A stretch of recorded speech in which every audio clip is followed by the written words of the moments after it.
BJP की जो आंतरिक कलह है वो सबके सामने आई। एक मुख्यमंत्री अगर बदलना है तो भीड़ करनी होगी। जब ये कहते हैं प्रदेश के साथ और हमारे इलाके के साथ भेदभाव हो रहा है, भेदभाव की बात करते हैं, इनको ये 4 साल बाद ही क्यों याद आता है?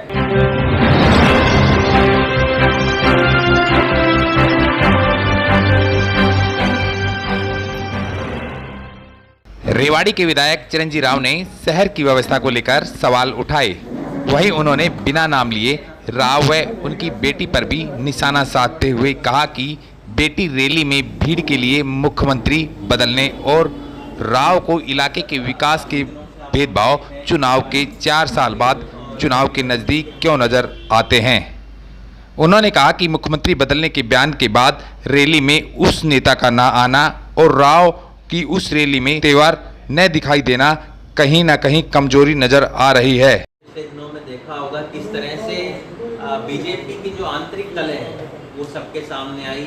एक नेता का वहाँ पर ये कहना कि भाई मुख्यमंत्री अगर बदलना है तो भीड़ करनी हो। तो अगर मुख्यमंत्री के नाम पे अगर आपको भीड़ इकट्ठी करनी पड़ जाए तो ये तो हर बार की बात इनकी रहती है कि 4 साल का जो समय रह जाता है जब ये कहते हैं प्रदेश के साथ और हमारे इलाके के साथ भेदभाव हो रहा है।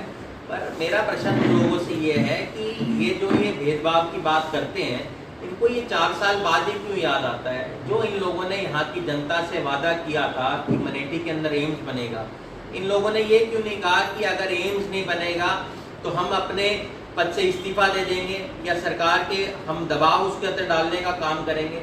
और कहीं ना कहीं उनके इस बयान के बाद जिस तरह से उनका रैली में ना पहुंच पाना, मुझे लगता है कहीं ना कहीं जो बीजेपी की हाईकमान है उसकी तरफ से उनके ऊपर नकेल कसने का काम कहीं ना कहीं किया था।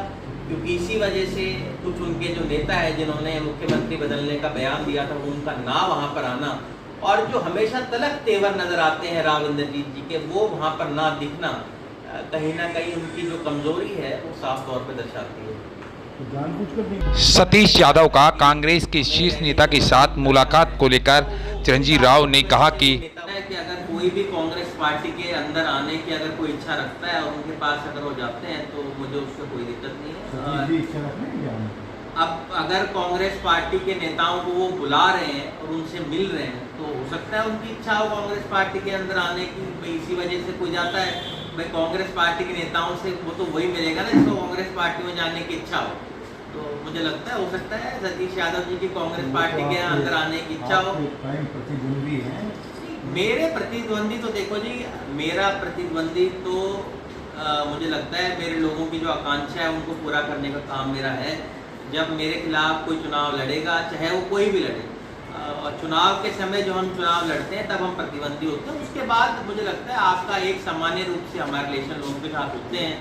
आपके अच्छे बुरे के अंदर हम सब लोग एक दूसरे के यहाँ जाते हैं। अगर वो कांग्रेस पार्टी में आते हैं तो मुझे उससे कोई गुरेज नहीं है। हर व्यक्ति को हक है चुनाव लड़ने का और हो सकता है क्या पता वो कोसली से चुनाव लड़ने के इच्छुक हैं, इसी वजह से लगातार वो जा रहे हैं। और दीपेंद्र हुड्डा जी से मेरी इस बात में चर्चा भी हुई थी, तब उन्हें बताया भी था कि भाई वो उनसे मिलेंगे और हो सकता है उनकी कोसली से चुनाव लड़ने की इच्छा हो, इसी वजह से वो उनसे मिले।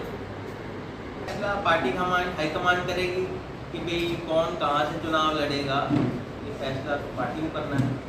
हर बार ही रेवाड़ी के अंदर तो हम अकेले दावेदार होते हैं कांग्रेस पार्टी से, क्योंकि लगातार जीतते आ रहे हैं। मेरे पिता यहाँ से रहे और अगर किसी और की भी इच्छा हो चुनाव लड़ने की तो वो आ सकते हैं। वो तो पार्टी हाईकमान उसका फैसला करेगी कि टिकट उसको देनी है नहीं देनी है। और यहाँ के लोग अगर लगता है कि मेरा अच्छा काम है तो दोबारा यहाँ से मैं चुनाव जरूर लड़ूंगा। चिरंजीव राव ने कहा कि पार्टी की मजबूती के लिए सभी कार्य कर रहे हैं और जल्द ही पार्टी का संगठन बनकर भी तैयार हो जाएगा।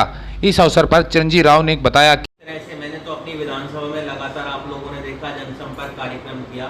अभी हमारा विपक्ष आपके समक्ष कार्यक्रम जो है भिवानी महेंद्रगढ़ लोकसभा का भिवानी के अंदर होगा और उसके लिए कल हमारे परसों दीपेंद्र हुड्डा जी नारनौल गए थे, वहाँ उन्होंने कार्यकर्ता सम्मेलन वहाँ पर किया और लगातार पार्टी अलग अलग जगह जाकर प्रचार कर रही है। पार्टी के सभी नेता लोगों के बीच में जा रहे हैं। अभी आपको पता होगा हमारा संगठन बन गया होता, पर उसको ना बनने का कारण ये है कि भाई जिस तरह से हमारे जो पिछले प्रभारी थे शक्ति सिंह गोयल जी, उनको अलग जिम्मेदारी गुजरात के अंदर दे दी गई। इस वजह से हमारे जो नए अभी प्रभारी दीपक बाबरिया जी आए हैं, उन्होंने सभी विधायकों से और जितने भी पदाधिकारी हैं सीनियर उनसे बात करी है और ये कहा गया है कि बहुत जल्द संगठन हमारा बन के तैयार हो जाएगा। और पर मैं आपको एक बात बताना चाहूँगा, हमारा जो साधारण कार्यकर्ता है वो किसी भी बीजेपी के पदाधिकारी से ज़्यादा मेहनती है।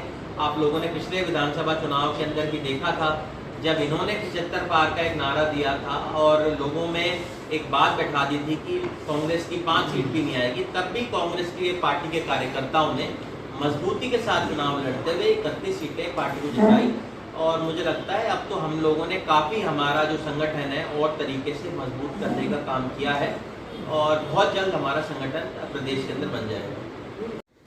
आप देख रहे हैं हमारा डिजिटल प्लेटफॉर्म न्यूज अपडेट। अगर आपने अभी तक इसको सब्सक्राइब नहीं किया तो सब्सक्राइब करना ना भूलें, साथ में बेल आइकन का बटन भी दबाएं और इस लिंक को ज़्यादा से ज़्यादा शेयर भी करें।